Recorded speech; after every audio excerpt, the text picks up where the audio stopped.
মানুষ যখন আপন হয় তখন মনে হয় সে রক্তের সাথে মিশে গেছে, আর যখন সে চলে যায় তখন মনে হয় বুকের ভেতর থেকে হৃদয়টা ছিঁড়ে নিয়ে গেছে।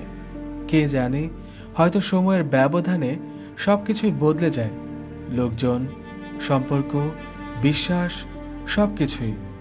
কখনো বা আবার মানুষটা নিজেই বদলাতে বাধ্য হয়। এসব ঘিরেই জীবন আর এই বেঁচে থাকা। যারা অতীতকে ভুলতে পারে তারাই এই জীবনে সুখী হবার ক্ষমতা রাখে।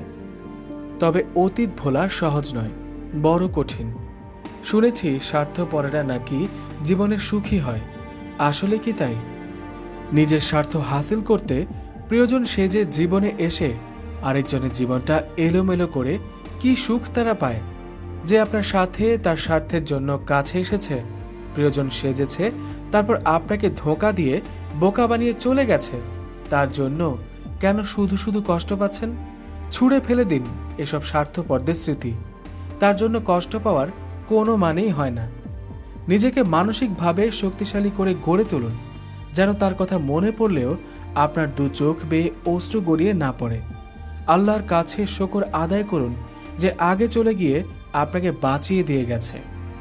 এসব স্বার্থপরদের জন্য কখনোই কষ্ট পেতে নেই। এদেরকে জীবন থেকে ছুঁড়ে ফেলে দিতে হয়। এদেরকে নিজের জীবনে জায়গা দিয়ে নিজের ক্ষতি ডেকে আনবেন না।